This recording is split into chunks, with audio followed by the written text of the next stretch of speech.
করছি পরিচান উপন্যাস। লিখেছেন ঈশিতা রহমান সানজিদা। পর্ব 41। বৃতৃষ্ণায় ভরে উঠেছে পরীর কোমল মন।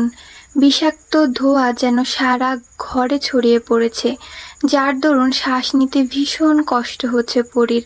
আর কতভাবে সে আজ ভাঙবে। সায়রও শেষমেশ এর সাথে যুক্ত ছিল। বিশ্বাস করতে চাইছে না পরীর মন। যাকে এতটা ভালোবাসলো এবং যার থেকে এতটা ভালোবাসা পেল, সেই কিনা পরীকে খুন করার জন্য বিয়ে করলো।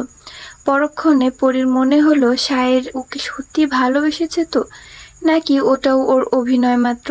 সায়ের কথা ভেবে কেঁদে উঠল পরী। নিজেকে আর দমন করা ওর পক্ষে সম্ভব নয়।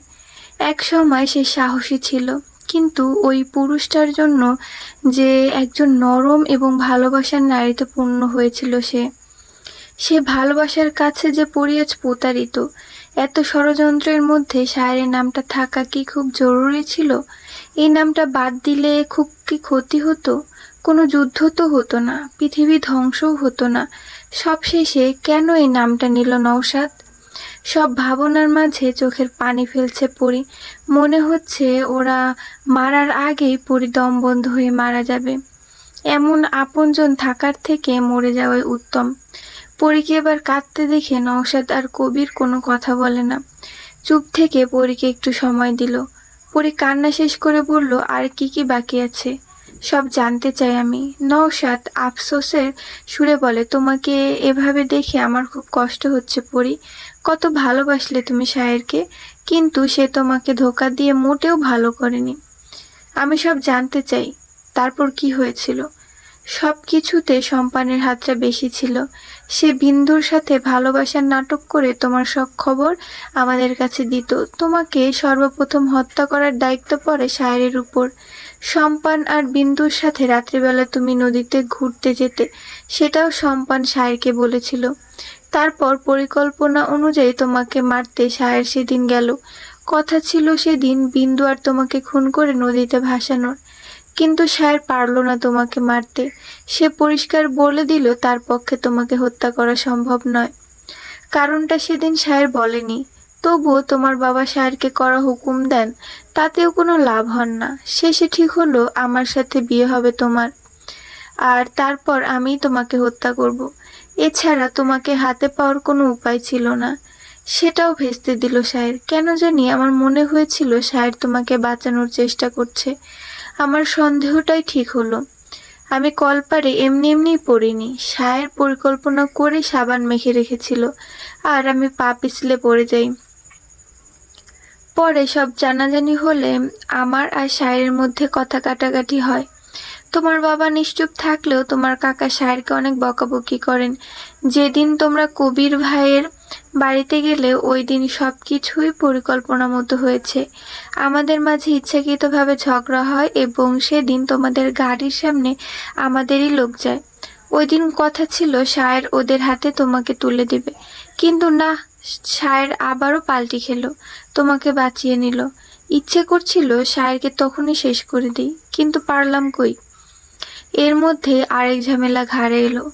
শহরের ডাক্তার 3জন এসে হাজির হলো। তখন তোমরা ঠিক করেছিলে পশ্চিমের জঙ্গলে বিন্দু আর সম্পানের বিয়ে দেবে।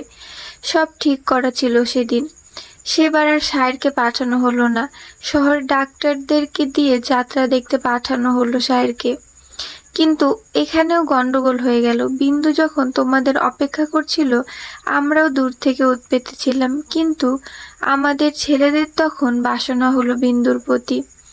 কি আর করার, সবার ইচ্ছা পূরণ করতেই হলো। তবে সম্পান তখন ছিল না। ও যখন এলো, বিন্দু তখন মরণ যন্ত্রণায় কাতরাচ্ছিল। বিন্দুর ওই অবস্থা দেখে সেদিন সম্পানের ভয়ঙ্কর রূপ দেখেছিলাম। তখনই আমাদের দলের 2জনকে ছুরির আঘাতে শেষ করে দিয়েছিল। পরে বুঝতে পারলাম সম্পান মিথ্যা না, সত্যি সত্যি বিন্দুকে ভালোবাসতো। অভিনয় করতে গিয়ে বিন্দুকে সে সত্যি ভালোবেসে ফেলেছিল। এজন্য সম্পান বারবার বলেছিল বিন্দুর যাতে ক্ষতি না হয়, ওরা যেন শুধু তোমাকেই হত্যা করে। তবে বিন্দু রাতের আধারে থাকা মানুষগুলোর কথা জানতেও পারল না। সম্পান বিন্দুকে নিজ হাতে খুন করে,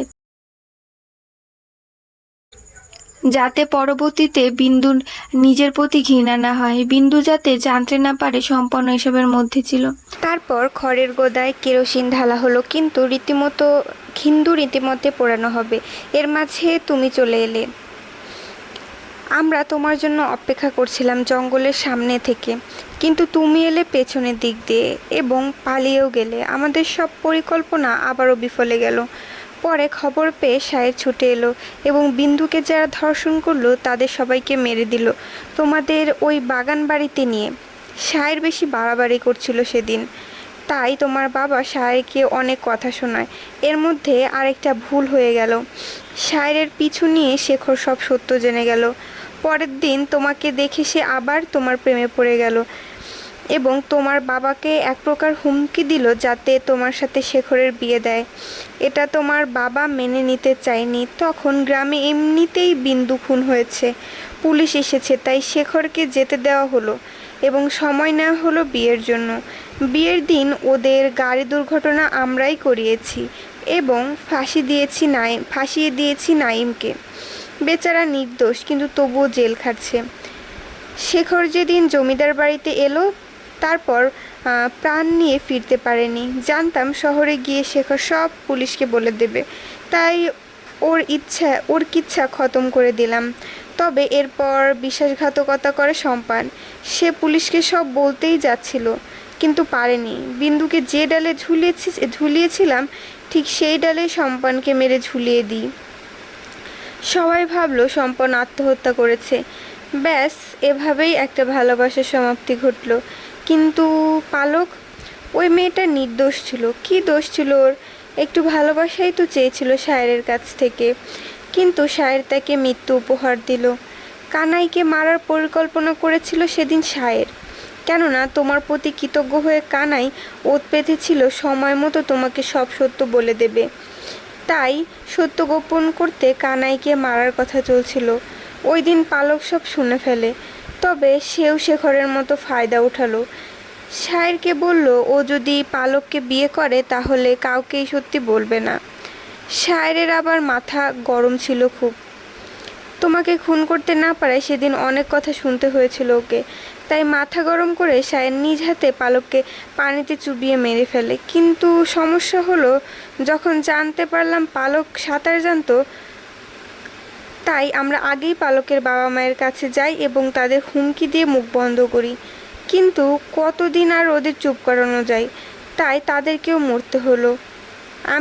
আমি তখন সচল ছিলাম, তাই খুনগুলো আমিই করি। জানো তো পড়ি, সায়েরের থেকে খুন করার নেশা আমার অনেক বেশি। রক্ত দেখার মজাই আলাদা। সায়েরের সাথে তোমার বিয়ে দেওয়ার কোনো কথাই ছিল না, কিন্তু সায়ের নিজেই বিয়ের দিন বলে সে তোমাকে বিয়ে করবে এবং ওর গ্রামে নিয়ে গিয়ে হত্যা করবে। আমি বিশ্বাস করিনি ওর কথা। তোমার বাবাকে বারণ করেছিলাম, কিন্তু তিনি শুনলেন না। বিয়ে দিয়ে ওই রাতেই তোমাকে পাঠিয়ে দিল নবীনগর। এরপর দিনের পর দিন যায়, কিন্তু সায়ের তোমাকে মারে না। অনেক চিঠি যায় সায়েরের কাছে, সে উত্তর দিত না। শেষ চিঠি পেয়ে সায়ের এখানে আসে এবং বলে দেয় সে তোমার সাথে থাকতে চায়। আমাদের সাথে সে আর কাজ করবে না। আমাদের ধোঁকা দিয়ে সায়ের তোমাকে নিয়ে সুখে থাকবে, এ তো মানা যায় না। তাই জুম্মানকে দিয়ে মিথ্যা বলে তোমাকে এখানে আনলাম এবং আজ তোমাকে মরতে হবে পরি। সায়েরকে শাস্তি দিতে হলে তোমাকে মরতেই হবে। আমি জানি সায়ের নিজ থেকে তোমাকে আমাদের হাতে তুলে দেবে না, তাই ছলচাতুরির আশ্রয় নিতেই হলো। পরি চোখ বন্ধ রেখে সব শুনছিল এতক্ষণ। এখনও চোখ খুলছে না সে। মনে হচ্ছে চোখ খুললেই সায়েরকে দেখতে পাবে এবং সায়ের এসেই ওর গলায় ছুরি চালিয়ে দেবে। পরি সেই মৃত্যুটা নিতে পারবে না। বিন্দুকে এই মুহূর্তে মনে পড়ছে। না জানি ওই রাতটা ওর কিভাবে কেটেছে। নিজের প্রিয় মানুষটার খারাপ রূপটা দেখে মরতে পারেনি বিন্দু, কিন্তু পরি তো সায়েরের আসল রূপটা জেনে গেছে। মরতে ওর ভীষণ কষ্ট হবে। পরি চোখ খুলে নওশাদের দিকে তাকিয়ে বলল, আমার হাতের বাঁধন খুলবেন না।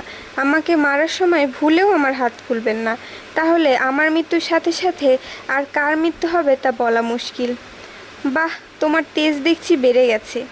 তোমাকে তো ছাড়া যাবেই না। নওশাদ, চল এখন পরীকে পরপারের জন্য ওপারে পাঠিয়ে দিই।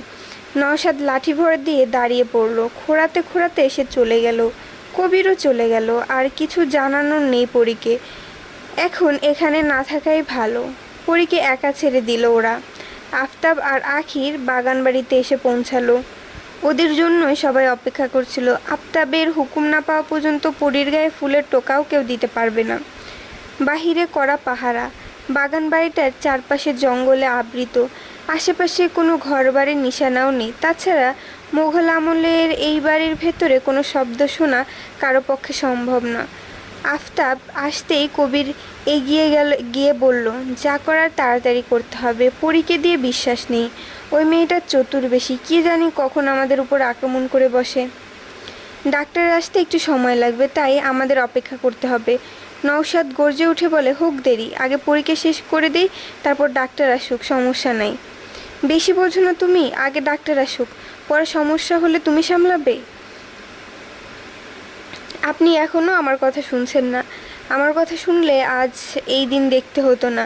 পরীক্ষা আরও আগে শেষ করে দিতাম। এই খোঁড়া পা নিয়ে কী করবে তুমি? চুপচাপ বসে থাকো। অপমানিত হয়ে নওশাদ চুপ করে গেল। আফতাব প্রায়ই এই কথা বলে, অপমানিত করে ওকে। কিন্তু এজন্য তো নওশাদের কোনো দোষ নেই। শায়েরের জন্য সব হয়েছে, তাই ওর ক্ষোভ এখনও রয়ে গেছে। নিজেদের মধ্যে ঝগড়া করলে ক্ষতি হবে, তাই আফতাব সবসময় সবাইকে শান্ত রাখার চেষ্টা করে। সবার কথার মাঝে একজন রক্ষী এসে খবর দিল শায়ের এসেছে। মুহূর্তেই সবার চোখে মুখে আতঙ্ক দেখা দিল।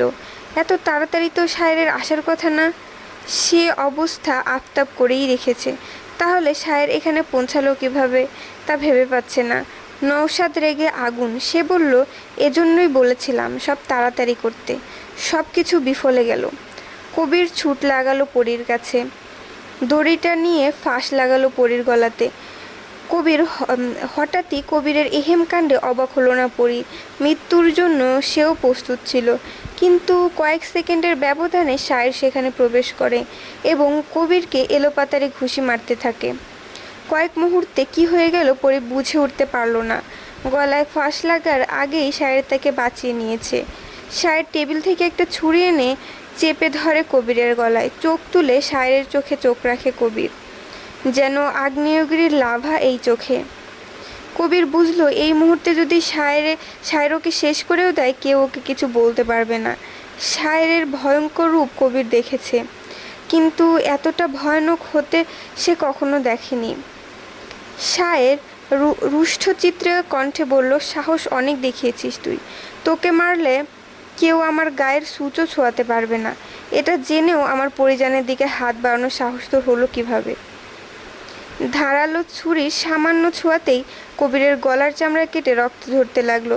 সবাই ততক্ষণে চলে এসেছে। আফতাব হুঙ্কার ছাড়ল, বলল, শায়ের, কবিরকে ছাড়ো। হাত থেকে ছুরি ফেলে দিল শায়ের। আফতাবের দিকে না তাকিয়ে সে এগোলো পরীর দিকে। হাত এবং পায়ের বাঁধন খুলতে খুলতে বলতে লাগলো, আমার সাথে গলাবাজি করবেন না। আপনার মতো শত জমিদারের মস্তিষ্ক এই সেহরান হাতের মুঠোয় নিয়ে ঘোরে। আমার সাথে চালাকি করার চেষ্টাও করবেন না। যদি আমার পরিজনের কিছু হয়ে যেত, তাহলে আপনারা ভয়ঙ্কর কিছু সম্মুখীন হতেন। তাই মুখটা বন্ধ রাখুন। আফতাব চোখ বুঝে শায়েরের কথাগুলো হজম করে নিল। শায়েরের কথা আফতাবকে মানতেই হবে, কেননা আফতাবের দুর্বল স্থানগুলো শায়েরের জানা। না হলে শায়েরকে সে কবেই মেরে দিত। পরীর বাঁধন খুলে হাত ধরে পরীকে দাঁড় করালো শায়ের। পরী শায়েরের থেকে হাত সরিয়ে পিছিয়ে গেল। লম্বা টেবিলের সাথে পিঠ লাগিয়ে দাঁড়ালো পরী। শায়ের সাথে সাথেই পরীর কাছে গিয়ে বলল, আপনি ঠিক আছেন পরীজান? চিন্তার কারণ নেই, আমি এসে গেছি। চলুন আমরা ফিরে যাই। পরী মৃদু ধাক্কা দিয়ে শায়েরকে দূরে ঠেলে সরিয়ে দিল। বলল, ছোবেন না আমাকে আপনি। যে হাতে আমাকে হত্যা করতে চেয়েছিলেন, সেই হাত দিয়ে স্পর্শ করবেন না আমাকে। শায়ের নওশাদের দিকে তাকালো, সাথে নওশাদের চোখের ভাষা বুঝে গেল। নওশাদ পরীকে সব সত্য জানিয়ে দিয়েছে। তাই শায়ের শান্ত স্বরে বলল, যা বলার বাড়িতে গিয়ে বলবেন, আপাতত এখান থেকে চলুন। এবার পরী প্রতিক্রিয়া করে না, চুপচাপ পা বাড়ায় শায়েরের সাথে। কবির বসা থেকে উঠে দাঁড়ালো। গলায় হাত দিয়ে রক্ত দেখে সে রেগে গেল ভীষণ, কিন্তু এই রাগটা যেন চিরকালের জন্য থেমে গেল। কারণ আচমকা কবিরের গলার ভেতরে ছুরি গেঁথে দিয়েছে পরী। শ্বাস টেনে নিতে পারল না কবির। মেঝেতে ধপাস করে পড়ে গেল। গলা দিয়ে বয়ে গেল রক্তস্রোত।